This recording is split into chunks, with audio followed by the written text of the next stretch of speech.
right, episode 135. We're back, and we're back with a special guest, Tim. I'm not even going to try to pronounce your last name. Yeah, nobody should. I don't even like it. But Smith and Jones were taken when How do you say your last name? It's Kleindienst. Kleindienst. So when I tell people, I'm like, hey, it's like, think of Calvin Klein, Dinst. Okay. But I get Clandestine, Klingquist, Klindidinst. Well, here's the good news about, my last name is Mock, obviously. It's not hard to, what if you spell it correctly, people know how to say it, but I get Mac a lot. I don't know why. Yeah. Like there's a lot of typos, Mac, right? But you will know immediately if it's a telemarketer calling you when they say, hey, can I speak to Tim? And then they just butcher it, right? Yep. You know what I mean? So it's like, click, might as well hang up, right? Yeah. So when I was in basic training, they'd be like, trainee, club. I'm like, yeah. Here, sir. Yeah. Hilarious. Substitute teacher, right? Yeah. They have no clue what's going on. All right. Well, Tim is a client of ours, so we have a special guest client. And Tim is, what do you want? How do you even want to describe what you do? I mean, we've worked together for a few years now, right? Specifically in the land of poultry. Mm-hmm. I'll say that. And I'll leave it up to you if you want to discuss company names or things like that or whatever, but because the internet never forgets Tim. But Tim's a marketing extraordinaire. We've done a lot of fun, super cool projects together. We were literally just talking about a great campaign that we ran at the end of last year, right? Digital campaign. Let's fire that baby back up again this year. And Tim is in town for a trade show, I believe, right? Yeah. Yeah. So I'm actually on a world tour right now. I call it, I went on a trip back in March, but I was gone every week with my counterpart, and we called it the Eris Tour because we were home maybe like 7 days tops of the whole month. But tradition, you don't travel a ton, do you? Or is travel back? I mean, we're Last back. Year I traveled. I've probably, since I started in July of 23, this is probably trip number 30. Oh my Lord! Yeah, it's a lot of travel. That's far more travel. It's usually than I thought. not that way. Okay, but we were so driven by everything we wanted to accomplish that we were out.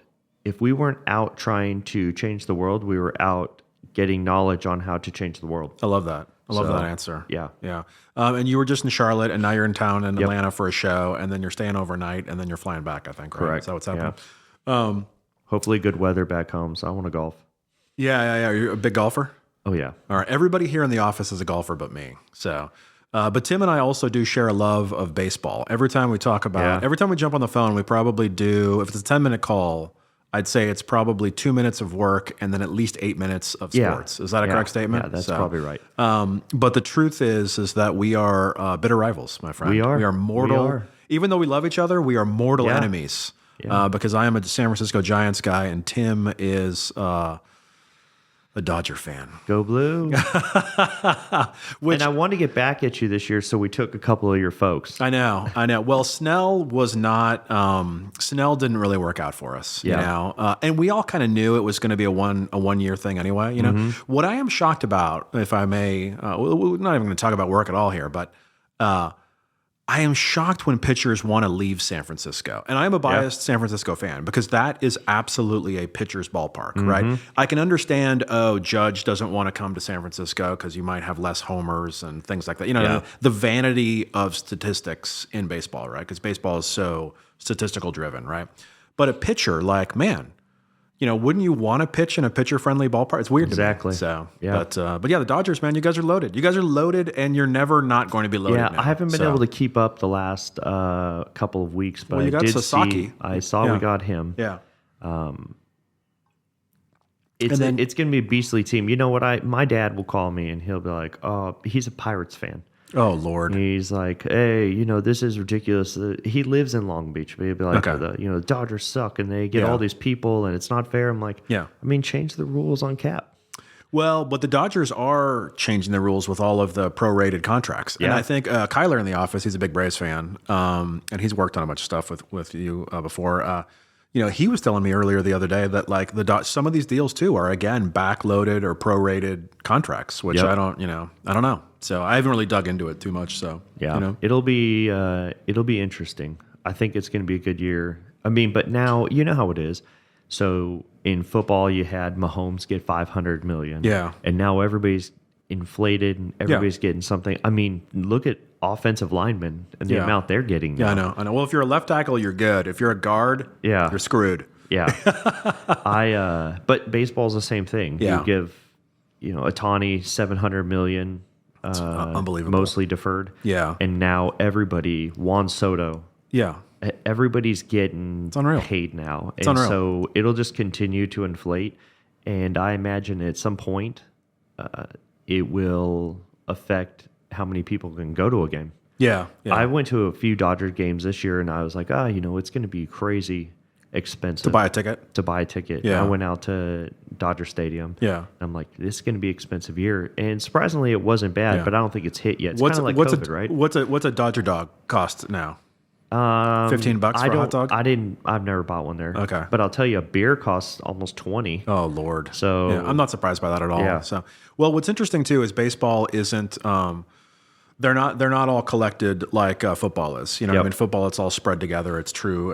You could almost make the argument it's socialism because it's everyone. You know, they all share everything together. It doesn't matter who sells more jerseys or not or whatever. It's all just it all goes in the pot. You know.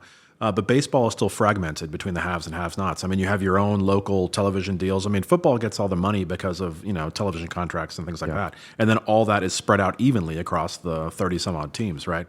Baseball is not like that. So your poor dad and the Pirates, like, they have to make their money off of parking, off of, hot dogs. Paul Skeens.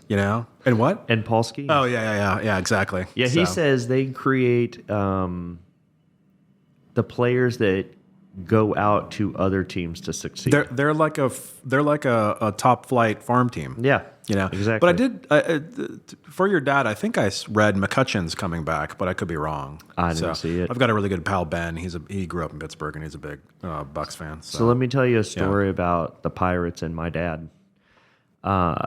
We lived in El Monte growing up. Okay. And in first grade, my dad went to a Dodgers game. They played the Pirates. Okay. And he said, or I guess my mom got tickets for them. They went. My dad was in the Air Force recruiting there at the time. Yeah. Okay. So we're in bed because, it's late. Yeah. They go out there. And this is back when like players would come out and sign things for you. Yeah. This the 80s. Is that what we're talking about? Yeah. Okay. Yeah. It's probably 85. Okay. Yeah. And he catches a home run. And this is back like at whatever point it was, Barry Bonds, Bobby Bonilla, all these people on the team. Yeah. Okay.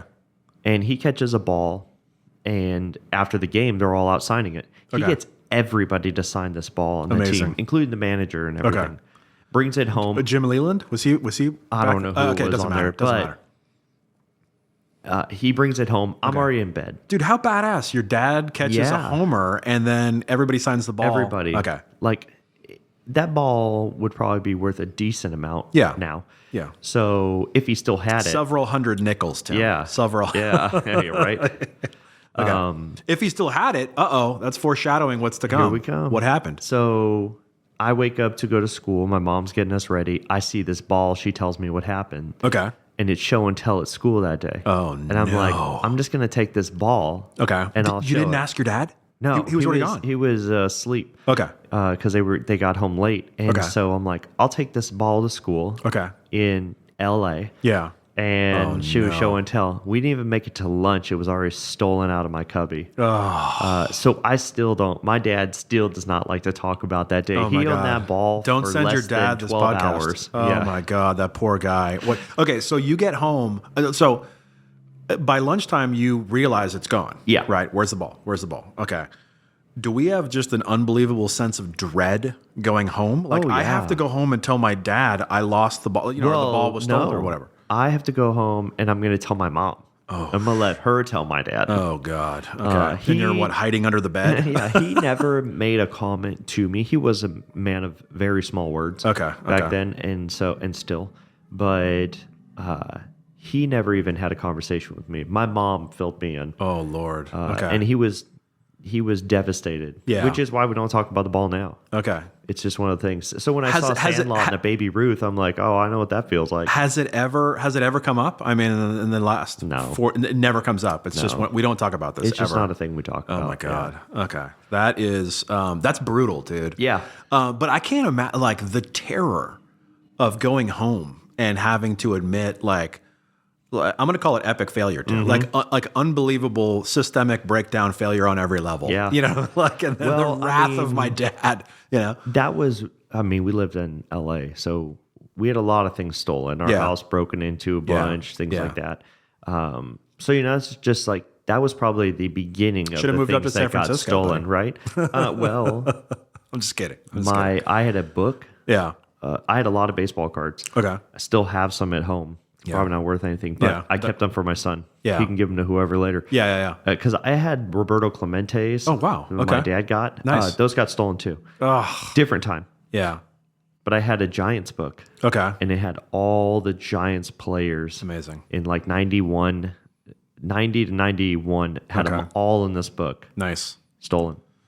Gosh, But maybe that was for the best. we had Will Clark, I'm sure, was on that team. Kevin Mitchell. Yeah. You know, those are good teams. The Giants were good. The A's were good back then too. We So- lived up at Travis Air Force Base at that time, so we were only like 40 minutes from San Francisco. Okay, not bad. And, you know, I liked having that book. Yeah. Somebody gave me the Giants book. I don't know who it was, but I was like, oh, well, I have this. I might as well collect them. Yeah. I went to so many Giants games. My Aunt Jane was a season ticket I have an Aunt holder. Jane. Really? Yeah. Okay. Yeah. Yeah. She was a season ticket holder from the minute they moved from New York. You know, the very first year, right? So, and she had tickets right behind home plate, 13 rows back. She was on TV like all From the New time. York, is she a defector? No. She's from San Francisco. Okay. She was born and raised in San Francisco. But when the Giants moved with the Dodgers, right, when both of those teams left New York and moved California, she got season tickets, right? And then she had season tickets all through my youth. Same for the Niners too. But for the Giants, I never had a ticket. I would just take the train in. I'd meet her at Candlestick, or I'd meet her at Pac Bell when I was in high school and stuff, which is, now it's called Oracle or whatever it's called now. But she knew everybody who worked there. She knew all the ushers. She knew all of the scouts that would sit Remember back when there it with the was radar America's guns stuff. pastime? Oh, it was amazing. And so she'd be like, Harold, like, this is my grandson, let him in, blah, blah, blah, blah, blah. You know, and so I'd go in there and I'd sit back behind home. It was incredible. Yeah. Oh, it was so much fun. Niners games I used to go with her. You had to get a ticket for that. I mean, she couldn't like sneak me in or something like that. But you're talking about the book. I've got these crazy old photo albums. Unfortunately, Aunt Jane has passed since now, but I've got all these old albums of her, like Polaroids and stuff, of like booster trips, like in the 70s and the 80s and stuff. cool. And it's like, oh, here's when we followed, Willie Mays around for his 500th home run. And then here's when we followed him really around cool. for his 600th home run, you know, and here's the ticket stubs, like all this crazy, crazy old like Giants memorabilia. And I've got all these balls that are, I'm like, I don't know who half these people are. You know, you can't read any, you know, or it's personalized like, hey, Jane, blah, blah, blah, you know, whatever, you know, I'm like, oh my God, it's so funny. I've got Randy Cross was a great 49er, shifting gears real quick. And I've got one of those practice balls signed by him his rookie year, you know, and I'm like, that's cool. But like, who wants a Randy Cross? You know, I mean, he was the center, right? He was the center for all those teams, you know, that won the Super Bowl, the 4 Super Bowls with Montana. And it's like, you know, it's a cool personal memento, but it's like, what do I do with these, you know? So When I was growing up, we lived for a very short time. We lived in at Travis Air Force Base. Okay. When my dad was stationed there. Yeah. And then he went over to the Philippines and Mount Pinatubo Blue. And then we would move back to LA while he was stuck out there. Okay. But while Did we you were move out there with him at all? Did you spend any time out there? in the Philippines? In the Philippines? No. Okay. He was on a remote. Okay. He went off on it. Okay. Got it. Yep. So we lived there maybe 2 years. Okay. We moved from LA up there, did that. As soon as that blew and we couldn't get in touch, my mom moved us back to LA. Okay. But he grew up in Pittsburgh as to why he's a He grew up, he was from El Monte.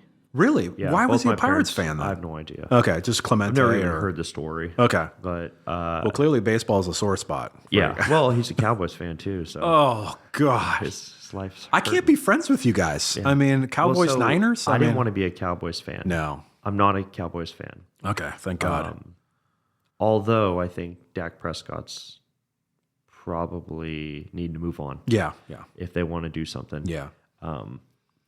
So my dad he was always a Cowboys fan. And when they were winning the Super Bowls, like, I don't want to be a Cowboys fan. Yeah. And that's when the Jaguars expanded with the Panthers. That was And mid-90s. Yeah. 94, So I was 95, like, something like that. I'll be a Jaguar fan. Okay. And Raiders, because they were Los Angeles Raiders when I was there. So, Yeah. you know, you were the Rams or your Raiders. Yeah. So I'm accustomed to losing. Okay. In fact, I'm so glad that I found fantasy football because the only reason to watch football for me anymore. Yeah. We get all the Chiefs games. Yeah. They're fun to watch. Sure. I don't know, man. We were talking in the office about it because we just had the championship games here. Yeah. Like the Chiefs are kind of running. I mean, I'm not qualified to say this, but it's very reminiscent of the early 2000s Patriots team of like they're exactly boring as hell to watch. Yeah. You know, it's 7-yard passes at a maximum. You know what I mean? It's mostly dink and dunk. It's a dink and dunk thing, you know. And, you know, against Buffalo, right, they've got the rookie guy out there. You know, he's 9 yards off the receiver at the line of scrimmage, and then he's already running backwards before the play. Xavier You know, Worthy. yeah, exactly, right. And it's like... And that was maddening. I'm like, stop. They just throw backwards. 5-yard passes, and then it's his first down. And hey, it's effective. It works. I mean, I get it. But, like, man, is it boring as hell to watch. I think I think what we're seeing in the NFL right now is defense Defense is bigger than offense. Defense is winning games these days. Well, everybody's defense is ridiculous. Absolutely. I mean, my youth was filled with Niners winning Super Bowls, you know, and now that I'm adult, we've lost 3 Super Bowls in a row, and my kids are crying after the 0. It's a disaster. Yeah, you know, house is burning down. You know, when I was living there at Travis, which is like Vacaville, Fairfield, that's when the A's were in their prime. Oh, dude. And I thought as a kid, I was like, oh, whoever wins this game goes to play the A's in the World Series. Like the A's are this team that they're just always there. Yeah. And I really thought, I'm like, oh, the A's are the team that everybody has to go play when the season's at the end. Yeah. That's funny. Man, those late 80s, early 90s A's teams with Tony La Russa as a manager, and you had Ricky Henderson, you had the Cobra, Dave Parker, you had Carney Langsford. Those pitchers, you had Dave Stewart on the mound, so intimidating. Bob Welch, you know. Eckersley was the closer, you know, like, but they only won 1 World Series. They're like the Braves of the 90s, you know. They kept getting through. Boston couldn't beat them. You know, they'd always beat Boston in the playoffs. And remember, there was no like wild card. There was it was like there weren't a lot of playoff games.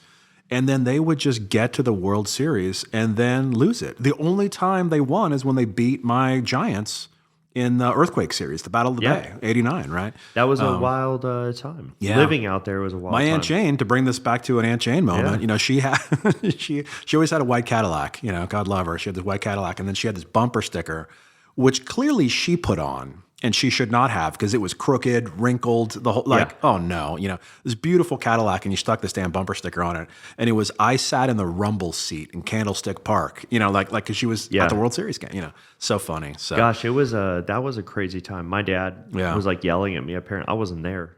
I was out riding my bike or doing something. Yeah. I was probably carrying my stereo on my shoulder. Okay. Somewhere boombox. in the neighborhood. Okay. Hellion. Yeah, there's little Tim. Crazy. Yeah, destroying the neighborhood again. Exactly. That's funny. And he thought I was standing behind the vehicle, rocking his vehicle while he was washing it. Yeah. Which, you know, my dad was like, "Don't step in oil. Don't touch the windows. Don't." Well, he's an Air Force guy. Yeah. And then shocker, you went in the Air Force. Yeah. Don't walk I'm sure on the there's grass. A story there. You know. Oh yeah, there. You don't have to say. You don't have to share that. No, it's fine. Yeah. You know what? It segues into marketing later on. Well, let's do. Well, okay. Well, let's sports. Let's pivot into because gosh, I think we spent 18 minutes not talking about marketing, which is totally fine because this is great. That's what we do, and I love it. Well, we knew this was going to be longer, so if you do 10 minutes and we're spending 8 talking about baseball, well, Tim, I've got all day, and we have all this time. I mean, we have to also get that same percentage out of it. Okay, let's do it. All right. Well, we'll pivot to whatever you want to share. You know what I mean? Like, so it doesn't have to be a retrospective of your career or whatever like that by any stretch. I mean, but I'd love to sort of hear your take on what maybe working with agencies or working with a firm like us, you know, or just I don't know, just whatever you want to share, that type of thing. Just chill. Well, my background began getting kicked out of high school. My first high school. No way. My really? first senior year. Okay, we are going deep. Yeah, I was a troublemaker. Really? Okay. So you did rebel a little bit. I was joking, but a little. No, I did. Okay. I did. Okay. You know, growing up in. This is like a stereotype, dude. Yeah. This is like my dad's in the Air Force. Yeah. Too many rules. I'm going to break the rules. Yeah. No, I just, you know, hanging out with the wrong people. Yeah. Doing all that. Got kicked out of school my first senior year. Okay. And then my mom, I was like the Fresh Prince of Bel-Air. Oh, my God. My mom moved me to Fort Smith, Arkansas to live with my Aunt Jane. Okay, wow. Yeah. And awesome. while I was there, this summer I was I trying to get can't my... even imagine leaving California and moving to Arkansas. It was different, for That sure. is, yeah. Especially, it's a culture Well, back shock. then too. Again, there's no like once it's. I try to explain this to my kids, and it's like if you left, like you're gone. Like you might as well have died. Like there's no internet. There's no one's making long distance phone calls to their friends. No one's doing writing AOL. letters. Like there's no. But I mean, no AOL. I mean, it's like you're gone. Poof. Like out of the system. Like you know. It's so crazy to see movies now where you look back and you're... I mean, COVID, if that happened to us in the 80s, we'd just all die. Yeah. Because you can't talk to anybody. I know. With your long cord talking to your friend, and your parent picks the it up. kitchen Hey, phone. get off the phone. Yeah, exactly. So I moved All right. So anyway, so you moved for the senior year to Arkansas. moved there, was doing my GED, and decided, I'll just go back to school for a year. Yeah. And finish this thing out. That's cool. So I finished and graduated in 2099. Okay. And my dad had retired that year, so I decided, oh, you know what? I feel patriotic, and I honestly had nothing else going anyways. Yeah. So I went ahead and joined the Air Force. Okay. That's cool. Got stationed in Alaska for my first one. Whoa. Sat back and hoped that I could make it through the 6 years I signed up for. Yeah. No wars or anything. 6 years is what? Wow. Okay. So why do I have 4 years in my mind? Maybe that Well, they 2 do years 4 is a and G. 6 years. Okay. Yep. But you did the full 6. I did the Okay. 6. The 6 gave me extra rank. Okay. Starting out. So Yeah. I was like, well, maybe I won't get into any wars or anything. And then a year and a half Persian into Gulf. it, Right, yeah. the 9/11 happens a year yeah. and a half in, and then it's just it's a blur. Yeah, 6 hour notice to go to some country and my be Lord. gone. And Okay. one time we were eating in an Applebee's, and they called, and I had to change in the bathroom and get dropped off at the Joint Mobility Complex, Whoa. and I was gone. Poof. We were on There a goes Hawaiian Tim. Airlines Okay. plane, and we land in the dark, and of course the screens come on, welcome to Hawaii, and Yeah. blah blah blah blah Yeah, blah. yeah, But yeah. we were in Korea, so What? yeah. Oh my God. So we All right. fast forward all the way Yeah. to getting out of the military. 16 years, just So, about. so is it a fair? Can I interject though and say Yeah. like, was it just a lot of logistical stuff or like Air Force? Like, what did you do in the Air Force? I mean, it's probably too long of a question. No, I was a but like- personnelist, so Okay. my peacetime job was more like HR, Okay, got it. admin type stuff. Yeah, managing personnel and I mean, like the business of people. Got it. Okay, that's My cool. Okay, wartime job was casualty and accountability for the most part. okay. So I went to Cuba, did the detainee thing Oh wow, dude, this is when intense. we first took them Okay. in. Did Japan, Okay. Korea, Kuwait, the border of Iraq. Did Oh, wow. some convoy. Okay. So you kind of just do whatever you have to do. yeah. I mean, even before my first deployment, they didn't have enough police Okay. on the base, security forces. Yeah. So I got pulled from my career field, spent almost a year doing that. Really? And Do then pulled, MP is what Yeah. you were. Oh wow. Yep. Okay. Then got pulled back into my career Yeah. field and deployed. Yeah. Okay. So a little bit of everything at Yeah. that time. It's kind of interesting in a strange way looking back on it though. Yeah. Yeah. I worked as an inspector general, so I was pulled up to Okay. work for the wing commander. So if you look at a base, that'd be like your CEO of the Yeah. base. Yeah. And what I would do is any congressional complaints that came in, Mm-hmm. help the IG, which is the actual inspector general, Yeah. with investigating those. Wow. And then also learning up people's jobs Mm-hmm. in other units so that I can go in and inspect them to see Yeah, are they doing the their health job? of their program. Yeah. Got Yep. it. Got and it. then help Okay. them fix it. Yeah.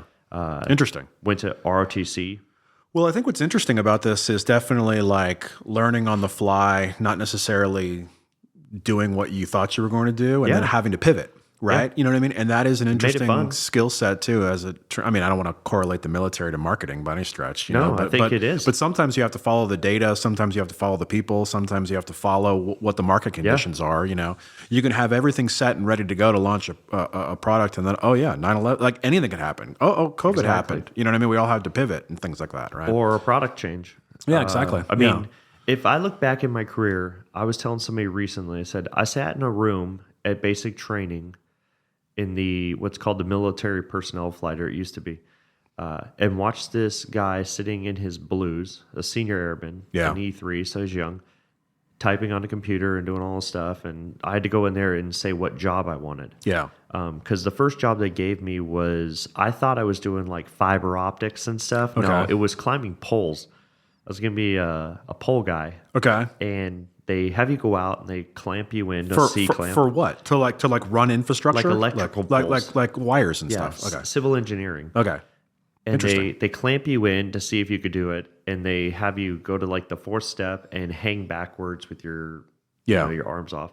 Now, if I did that now, I wouldn't care. But Yeah. at the time you're in a training environment, Yeah. you're scared all the time. Yeah. You're worried you're going to get kicked out or whatnot. Yeah. But then they want you to go up to the top, and then Yeah. they want you to let go, so man. that the clamp catches you somewhere along the way down.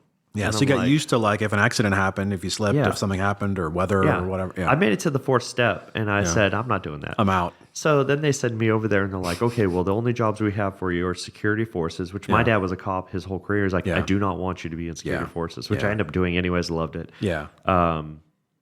And combat controller. I'm like, okay, so I'm not hanging off this thing backwards off the fourth thing, but you want me to go be a special operator? I was about to say, man, that's quite a pivot right there. Yeah. You know. So I did get to train with those guys towards the end of my career, and it was a blast. Yeah. But I was also doing all my CrossFit competitions as fit as possible. Yeah.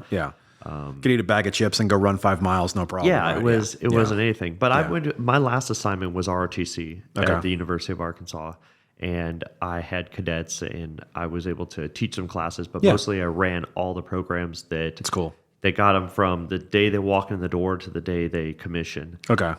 And then I got some fun perks like going out to special tactics, playing around with them, and then teaching combatives. So I taught ground fighting. Okay. And I would just do that 10 hours a day. I mean, it's all leadership. That's awesome. Yeah, it was a great time. All right. So you spent 6 years in there, and then you get out, and how do you end up in marketing? Like, how does that happen? Yeah, I had a cadet come in my office once, and he walks in the office, and he's like, hey, I need you to print this and this and blah, blah. I said, I think you need to step out that door and try that again. Yeah. I said, I don't know who you're talking to. Yeah. But you need to go out and try that again. Okay. And he walks in, he's like, hey, Sergeant K, I'm sorry about that. May I get this print? I said, yeah. I said, why'd you do that, man? Yeah. And he's like, well, the commander, we had a missile commander. Okay. Some of those guys, not all of them, some of those guys they just think they're the best thing that ever happened in the world. Yeah. And he said, oh, yeah, he said that, we're going to be officers and we'll be over you guys, and that the officers get degrees and the enlisted don't. I said, well, first of all, 84% of the Air Force is enlisted. Okay. So do not piss an enlisted person off. Yeah. You'll see these officers who will piss off their crew chiefs for the plane, and they'll break the plane. I worked in AWACS, and you did not piss off that guy. Yeah.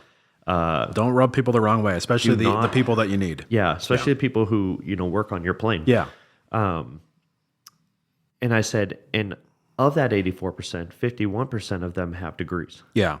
I didn't have my degree at that time, but it fueled me to go get it. So I went and got my associates for the Air Force. I got a business management degree, a BS in business. Okay. And then I got bored that year, so I knew I always wanted to do marketing. So I went back and got a bachelor's of science in marketing. Okay. And at that point, I said, you know what? I'm going to go out and try something different. I read Simon Sinek's book. Love Simon Sinek. We use him in some new biz pitches from time, like the why. You know what I mean? Well, that's the book I read. Yeah. It was on the chief of staff reading list. Yeah. Granted, nobody follows it. But I really believed in that servant leadership. Yeah. And I'd heard about Donnie Smith over at Tyson. Okay. And reading the stuff that a friend of mine who worked there would send me. Send me crazy Because you're stuff. back in Arkansas at this time. Yeah. Right, I'm still there. Yeah, okay, So I got there in April of 2010, and I haven't left. Okay. But I got out in November of 15. But I said, you know what? And people thought, hey, you're crazy. Yeah. You're going to get out 5 years before. It's like, yeah, they want to move me to Randolph Air Force Base in San Antonio to work a call center. Yeah. And then deploy me for a year. Yeah. I was like, I'm done doing that. My wife was active duty. She had a brain aneurysm. Oh, geez. She's good now, but Yeah, you have a lot of stuff going on. we just had we have a young kid, and I'm over it all. Yeah. I've already traveled enough. Yeah. So I said, I'm going to play my hand. I'm going to go out and do this. Yeah. And I'm going to be at or better than where I would have been if I stayed in. Yeah. Understood. Luckily, I did that. I'll tell you, it's really hard for veterans to get out Yeah. and to find a job because people just think you blow shit up all day. Yeah. And that's not what we do. Yeah. Like, there are professionals with skill sets. Yeah. I think that's what it is. Don't worry about the job. Worry about the fact that this person's adaptive. Yeah. And that they... Well, like I said about the pivoting, I mean, I don't, I'm never been in the military, don't have a military family background, but I've always joked that the United States military is the greatest logistical organization in the world. It's like, you need to get 300,000 people from here to there and build a whole city, done. Yep. You need to get this to that, blah, blah, blah, all that kind of stuff. Like that's, if you think FedEx is good at logistics or bad at logistics, it's like the government, the military knows how to do all these different things. Probably the only person better than the military is Chick-fil-A. But there is definitely, I don't want to say a stigma, that's the wrong word, of like the specialized nature of potentially military jobs and how does that translate to, a general workforce, I guess, So yeah, I mean, we're not breaking new ground talking about that. Well, I was able to see behind the veil because I bothered Tyson every day trying to get in there. And they finally hired me. Okay. I went on terminal leave, so I had 90 days where I was getting paid from the military. Yeah. And I'm on, those are all my PTO days. And I'm like, I'm going to get a job. I'm going to double dip. I heard about this double dipping. It's going to be amazing. Yeah. Here I am, Christmas Eve, driving over one of our, I can just visualize driving over one of the junction bridges. Okay. And thinking, it's Christmas Eve. I've been on unemployment for 2 months. I really need to get a job. And my phone rang and... on Christmas Eve. On Christmas Eve. And the hiring manager for that recruiting job called and said, hey, I just wanted to let you know before Christmas, we're offering you the job. And after the... it's a Christmas miracle, Tim. Yeah, after Christmas, we're going to drop the offer. Yeah. So went to work doing industrial maintenance. Okay. Nobody knew what it was. Yeah. They knew what it was, but nobody recruited for it. Understood. Learned the job pretty quick. Yeah. Wanted to put my best foot forward on how do we do something different than we're not doing. Yeah. Work with the Department of Labor, created the first registered apprenticeship program for a manufacturer. That's cool. Then wanted to understand ammonia refrigeration because those guys are real, there's 7,000 jobs open every day for ammonia refrigeration. Really? There's only 700 looking. Yeah. So it is a tight field. And those guys, there's a group called the Ammonia Mafia. Okay. If you guys know who you are, you know who you are. This is a whole thing I have no There's idea a about. tattoo for it. Oh my God. Okay. But they don't talk to, ammonia is a very tight-knit community. Okay. So I went and got my certified ammonia refrigeration operator certification. Did you get the tattoo? I did not get the tattoo. And I've actually never even touched an ammonia system. Okay. But I had a great respect for because it was not easy. I studied for 5 months on every science thing I had to take this test. Okay. Just so I could understand who we were looking at. Also, I could say I have my K-row so people would talk to me. Yeah. And then I could hire the best that we could get. Yeah, you're in the club, you've done your due diligence, you're trusted, you're vetted, but you're not. Yeah, I get it. This segues into the marketing. So yeah, I'm wondering, this is the longest how did we get into marketing story ever, but I love it, dude. I'm here for it. I wanted to be in marketing, and I heard it is the toughest position to get in the company. Okay. So that's interesting. I did all that, and then there was shopper marketing. Yeah. And I looked at the requirements on the job, and I'm trying to figure out, what don't I know? Yeah. What gaps do I have? Yeah. And then who do I know in the company who works in that area who can help teach me some of these things? Sure. And as they're teaching me, they're talking to the hiring manager at the time. Got it. And helping me out by talking to them hey, we've got this spot. Because the girl who worked in the spot I ended up taking, it was open for 9 months. Okay. I went to lunch and never showed back up. She mailed her computer in, apparently. Okay. She's just, I'm out. Yeah. Done here. So long story short, I move over to shopper marketing. Okay. I finally get my in, study it up, do Okay. it, learn it, work on some big accounts. Yeah. And then get tapped to go over to channel development. Okay. The point is here, it started all the way back in basic training. Yeah. Looking at that senior airman saying, I want to get this job. Yeah. So I did personnel on purpose because I said, what do I want to do when I'm done? Yeah. And I want to be in a business space. Yeah, I absolutely. didn't plan to stay in 16 years. Yeah, I yeah, planned yeah. that 6 and get out. Yeah. But the Hey, life's what happened when mission you're, never changed. yeah, It yeah. was like, this is what I want to do. That's cool. And so going into marketing and having these skill sets and always wanting to learn, I think has been good because I enjoy marketing. Yeah. I would say that when Megan and I were working together, Yeah. she was extremely creative. Yeah. And she was probably strength in creativity, and then secondary was like analytics. Yeah. I was You're stealing my strong thunder. in Yeah. analytics Analytics. Yeah. and still like Yeah. creativity. Well, one of the things I was going to say, I was going to jump in at the end of this here, and Yeah. I'll jump in now, is that one of the things I really appreciate about working together is that there is this nebulous, I don't want to say cloud, but there is a nebulous cloud in marketing sometimes of people's subjectivity, right? Of, I like orange and I hate green and this and that. And there's no like, it's like, hey, we're creating all this stuff for you, for your business, but at the end of the day, our client might actually not be the target audience, right? And they inject Exactly.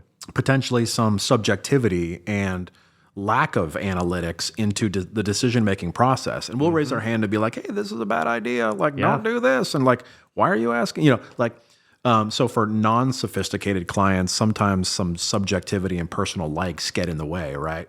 As opposed to what the numbers are. But Tim, you bring like a great, I don't want to say military analytic background, but like a logical process-driven decision making that removes a lot of the analytics, and it truly is, this is the best system or metrics in order to measure, are these things working, and then A/B testing X, Y, Z. You know what I mean? Like it's a constant process of driving that funnel of unknownness right into like, here's actionable data that we can actually use, right? Yeah, which is a rarity. I don't want to say it's a rarity, but it is kind of a rarity for some of our clients. Some of our clients, it's just kind of, or the industry is, you just kind of do what you do because that's the way you've always done it. And this and that. And it's like, I like that one. And I'm just like, okay, that's great. I mean, it's important that you like it, you know, but that's not the only decision criteria. Do you know what I mean? Yeah. So, but you bring the lovely analytic aspect to things, right? Well, Which I think like is cool. To look at, well, first of all, I believe that if I'm coming,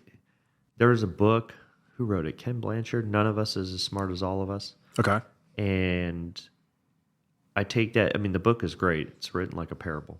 Okay. But I like that because if I'm coming to you to get your help, I mean, part of it might be that I need graphic design. Sure. But if I'm coming to you for creativity and coming for your help, then I'm going to be open to anything. Yeah. I know what needs to be accomplished on my side. Yeah. The client side, I know I need to get this and I need to update this. Sure.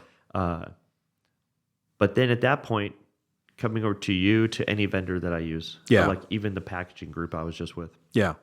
Hey, you're the subject matter expert. Yeah. Like, here's what I do know has to be there. Yeah. And here's kind of the idea, but I'm not going to drive the whole thing. Yeah, but you guys know the secret sauce on how this works. I need you to bring your expertise and your thunder to this project. Exactly. Yeah, My job understood. is, I mean, in marketing, especially in what I do with poultry. Well, that's what makes you awesome. Yeah. Oh, thanks. Yeah. It That's why you're on the doesn't- podcast. It doesn't start until the product actually hits. I mean, I'll help, the sales team out. Yeah. We put a toolkit together, so to speak, for them to go out and market that if we're not with them. Yeah, understood. But Megan sent me something the other day, and I thought it was really good. I don't know where she got it, but it said marketing is like asking the person on a date. Branding is why they accept it. Yeah. And it's true. My job doesn't even start until things hit the shelf. It's so funny you say that because we've actually talked in the podcast before about how we will live with something for 6 months, 3 months, maybe a year, maybe longer, right, with our clients, right? Before anyone's even seen it, before it's even gone out the door. And clients tend to sour on their own brands and communication strategy far sooner than they should because they've been living with it for a year before anyone else has lived with it, right? And it's like, it's been a year. It's time to change everything. And it's like, whoa, wait a minute. Like, yeah, you launched a year ago, but you only went into these 2 or 3 markets. Yep. You're just getting traction over here. You're just growing over there.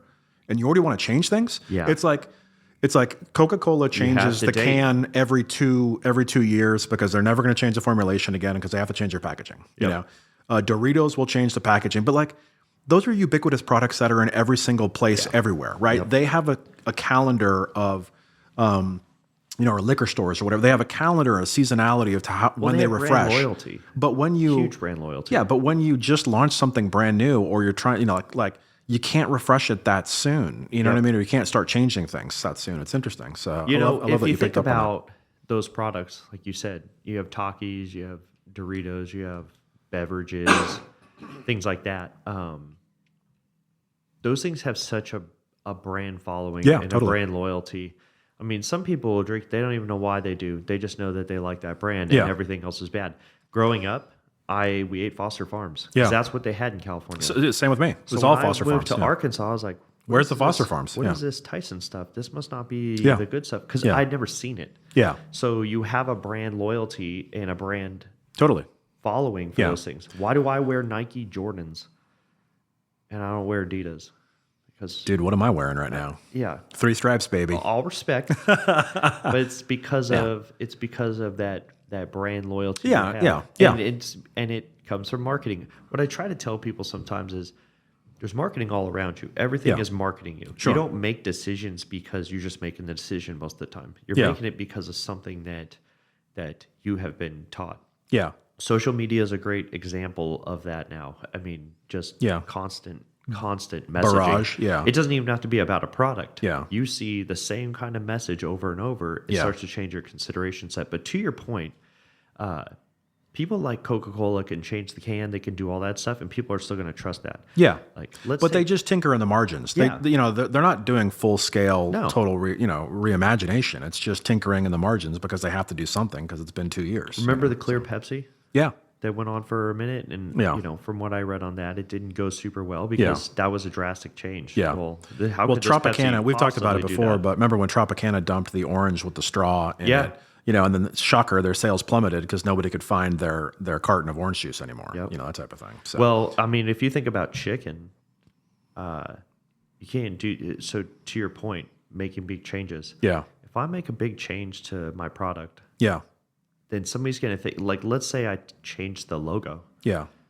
If you don't market that correctly, Yeah. then the consumer thinks, oh, they changed the logo, the formula must have changed. Well, we've talked must have changed. Yeah, we counsel a lot of our clients too on evolution versus revolution, right? Yeah. And you want to avoid shopper confusion, right? Because you said, oh, why do I wear Nike Jordans? Why do I wear Adidas? What a lot of times it kind of boils down to I buy the blue bag, and you buy the red bag, and all of a sudden if you change everything too much, bring it back to sports, right? Yeah. If you go, full revolution is Tampa Bay Buccaneers, right? They were the creamsicle with the pirate with the thing, and then they dumped all their colors, dumped their logo, did the pirate flag with the skull and the pewter, and so that's a full reimagination versus like evolution of the Arizona Cardinals, which they just made the Cardinal a little bit meaner. Yeah. You know what I mean? They made his eye a little bit meaner, gave him an eyebrow. It's not like, or Detroit Lions, they finally added a little bit of illustration into the silhouette of the lion, but they didn't change everything. Maybe the Raiders need to change something. No, the Raiders are one of the only teams. I think they are the only team that's never changed their logo. Maybe if they change their logo, something else will change. Yeah. Well, I mean, I appreciate, but I love their. I appreciate the Raiders, but I'm not a big Raiders fan. Yeah. Do you know what I mean? And I kind of, obviously my favorite football player ever, Jerry Rice, went over to the Raiders, and they lost that Super Bowl and whatnot. But so I love the Raiders, but I'm also like, who cares? Well, like, whatever, So, but yeah, to your point, like, shopper confusion can be very detrimental if you don't explain the rationale to your consumers as to why you're doing what you're doing. So yeah, I mean, I agree with you. Well, and I like what you said. People pivot too early. Yeah. And clients, I think, pivot too early because we think about it and we live it and we breathe it every single day, but consumers don't. They just dip in and dip out. And it's like, oh, it's your primary job. You're working on this 8 hours a day, 40 hours a week, you know what I mean? Like month after month, right? But consumers are only like 5 seconds a month, maybe. Blunk. Oh, I went to the grocery store and I bought this. I think that, as a client and a manufacturer, I do believe in holding off. Like, just because you see one number Or let's say you have a product and you have a leaker and everything's been going fine. And all of a sudden there's this one leaking thing and somebody makes a comment. It's not something to jump on. It's not panic in the streets. Oh my gosh, we've run 20,000 of these and one of them leaked. Yeah. Let's change something. Yeah. And so that's my example with the marketing. Having launched plenty of innovation, it takes time. Yeah. The other part, it takes money. But we're not patient anymore. No. Right? That's part of the problem is we're not patient anymore. Yeah. Well, and I tell clients this all the time in terms of like, hey, if you want to go straight to consumer, that's the most expensive thing you can possibly do. Yeah. It's much easier to be a B2B or a wholesale manufacturer where it's like I drop off 50 boxes of this to one client versus, oh, now I need to sell 50 boxes of this to 50 different people. Right? Exactly. But, I have no understanding or history of that in my organization because I've always been a B2B, manufacturer or a private labeler or whatever like that. And it's like, well, whoa. You don't have the team on your side of the fence. You don't have the knowledge on your side of the fence. And you certainly don't have the budget for, advertising's changed and marketing has changed so much over the past 30 years, right? It's probably changed since we've been doing this. Yeah. But the cardinal tenet of consistency and reach and frequency, right? It's like, you can't just blow a bunch of money on one day and run one print ad. Like you have to be there when they're ready for their consideration set to make a decision, right? So seasonality is really good for that. Yeah. So I went to a meeting once with one of our sales folks to see a customer. Yeah. That customer is like, hey, we can't take this whole bird product. It's too big. Yeah. And it won't sell really well for our customers. Got it. Things like that. And I said, okay, well, what if we work, sales talking, what if we work on getting the bird smaller and with this, that? And that's where I think that sales and marketing are puzzles, pieces you put together because we're in the room and they're saying that and sales is doing a great job at what sales is doing. Sure.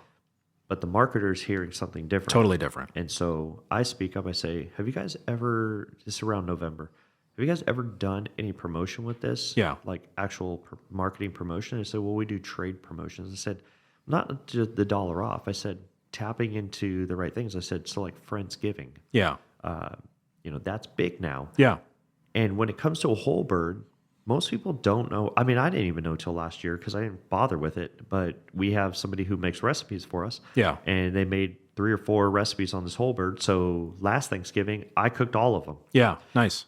But you have to show the consumer how they can do it. So you could show them this bird and then you promote Friendsgiving and these small occasions and how this bird can it fits that do that. occasion. Yeah. And then here are the recipes that help you do that. Yeah. Totally. Like try this recipe. It's fun. This is easy. Yeah. Once you show them how you educate them, now they know, oh, Friendsgiving's coming up. Yep. This brand has recipes for me. Yeah. I think I'll try that. Yeah. And they had never done that. So and so we did it. Yeah. Nice. And it's been very successful. But that again, having the partnership. Having the partnership in the room. Listen, you want me to go in and sell something? You're going to be disappointed with what I walk out with. Yeah. It's not my jam. Yeah. But hearing those things. That's awesome. And trying to bring it in. But I think that, if I were to say to marketers, always be learning. Yeah. Always be like, if there's conferences you can go to. I'm doing a lot of AI right now. Yeah. Just because that's what's coming up. Sure. And so we can't get rid of it, even though it's, Well, and I went to a path to purchase thing and the guy said, market or AI is not going to take your job. The person who knows how to use it is going to take your job. Yeah. And it's true. I mean, I showed my son who can't learn anything from a parent because he's going to be 15 this week. Sure. I showed that him. happens, buddy. Yeah. Yeah. So he's like, Dad, I know everything in the world. Yeah. And I said, just watch when you're me. 15, you're the smartest person on the planet. Yeah. It's really, I know. Yeah. I know. It's like, no, you don't know, dude. Yeah. I'm telling you this. Anyway. Well, we pull up ChatGPT and I'm working on, I'm like, okay, Noah, let me, let's go through this thing, whatever he gave me. And I said, okay, I could do that. Boop, boop, boop, boop, boop, boop, boop. Yep. And because that's the sound that ChatGPT Of course makes. it does. And, bleep, bloop, bleep, and then bloop, he's like, oh, wow. And I said, you know what I think? I think this. And I typed this thing in and did it. And it even defined it more. And he's like, oh, wow, I didn't even know it does all that. I'm like, yeah, you shut this and open these. Yeah, exactly. You would hear that. Yeah. But I think that that's something we get complacent sometimes. I think that from a marketing perspective. From a marketing perspective, especially working in a corporation. Yeah. especially Layers. a shared, Yeah. like an IPO, you get so bogged down with doing a lot, Yeah. but you have to be learning. Yeah. Because if you don't know what's coming up. You Yeah. don't know what the next thing is. Yeah, agreed. And so you should always be doing it so that you could be on the cutting edge of what the next marketing thing could be. Well, plus, like if you think about like horizontal rows of generations, if we were to take generations and put them in bars, we'll always be stuck in our bar, right? But our bar is going to level up, and there's going to be multiple bars underneath, right? Eventually, and we can't always continue to just keep doing what we've always been doing because it worked for us. It's like the AI thing. Yeah, yeah. Different things are going to occur. You don't do this, that's fine, because somebody else is going to do it. Yeah. So you're either going to get on it or you're not going to get on it. Yeah. And when we look at, so generations changing by technology. Sure. So generations are getting shorter. Now we've got $350 billion in purchasing power in Gen Z, and not all Gen Z is purchasing yet. Yeah. But we're already talking about alpha because technology is changing so much. Yeah. So are they. So it's more important than ever to understand what your consumer wants and what matters to them. Absolutely. And we have a lot of, my opinion, Tim's opinion, we have a lot of misinformation running around out there too. Yeah. But that also I think that's shapes the fact. I don't think consumer. that's, your opinion. It is factual. Yeah. So.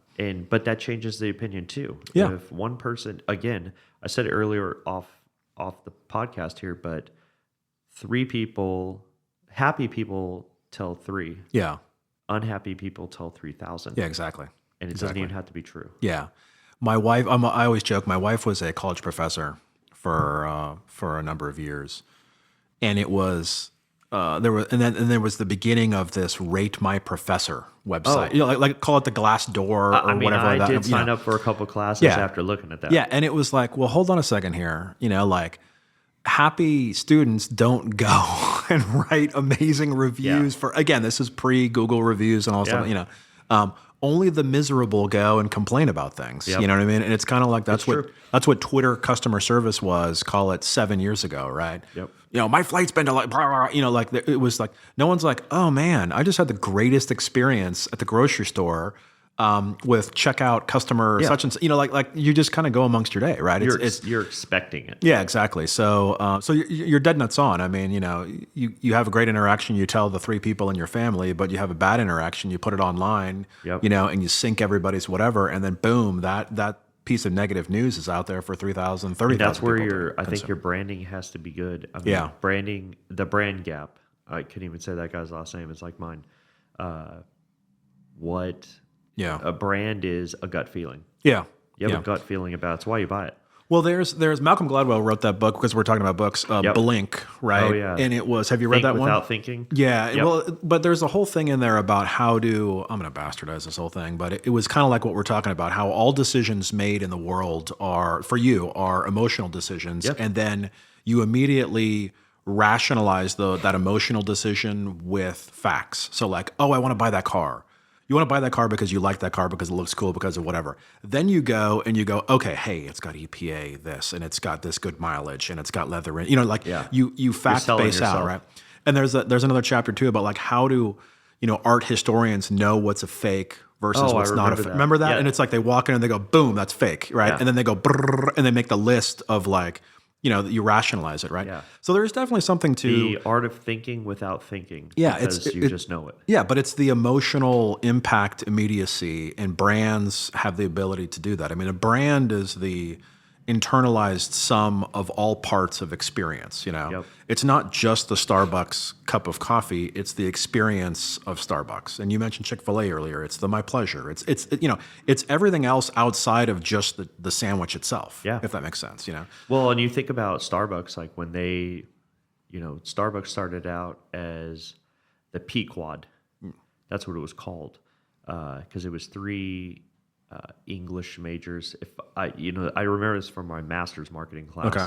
3 English majors. They go on the hippie trail. They come back. They want to make a place for coffee, but they don't have seating. They just have like you can buy coffee supplies and get a cup of coffee. You leave. Yeah. And it was called the Pequod after Moby Dick. Okay. And they said it's probably not a good name. Yeah. So they changed it to Starbucks. Yeah.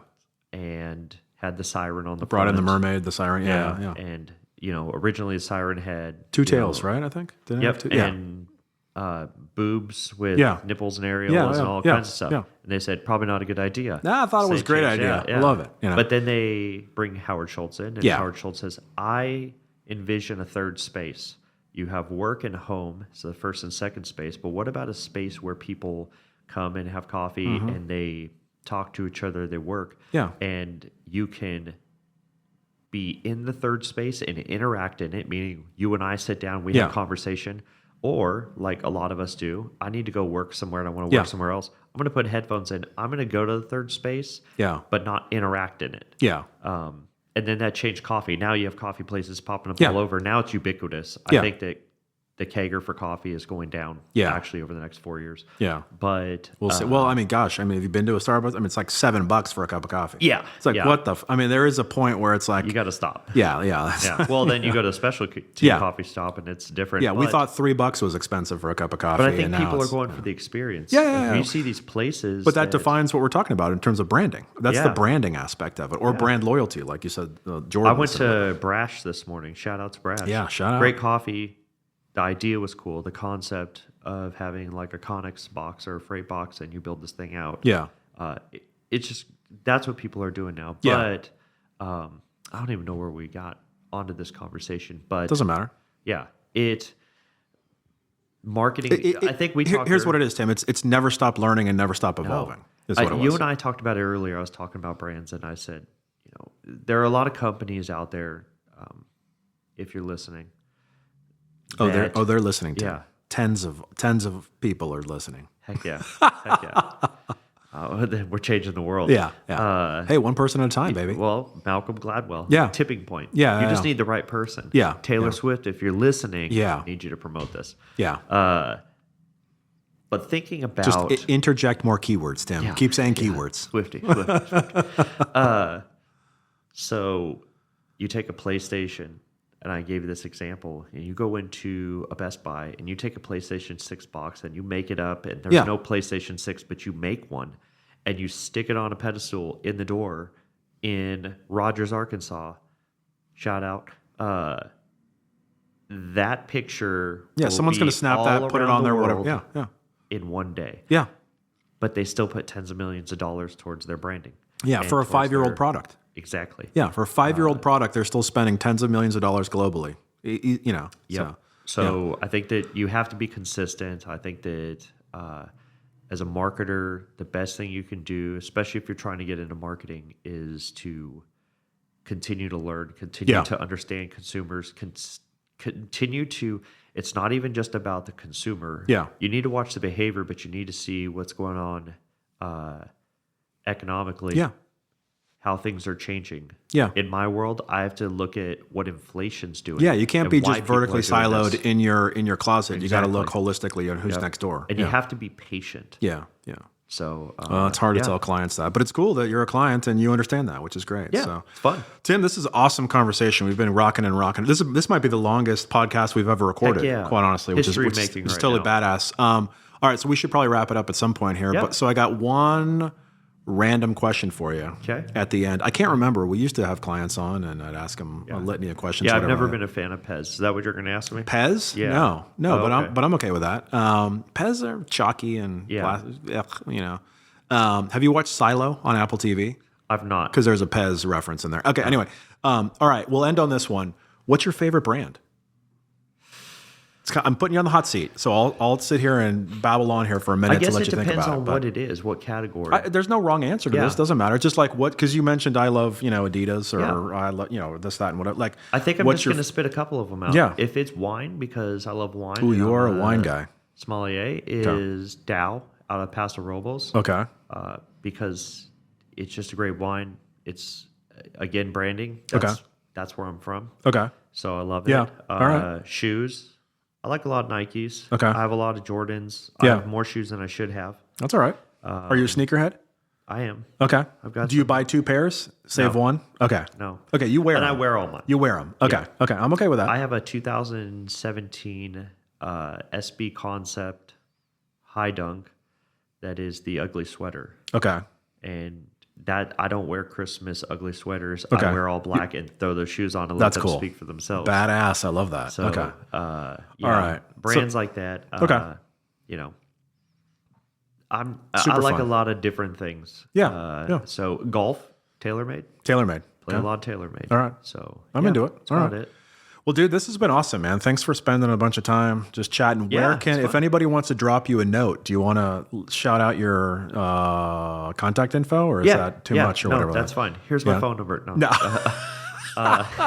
No, I mean, I guess they can look you up on LinkedIn, right? You're Yeah, on you LinkedIn. can get me at So- LinkedIn at Timothy Kleindienst,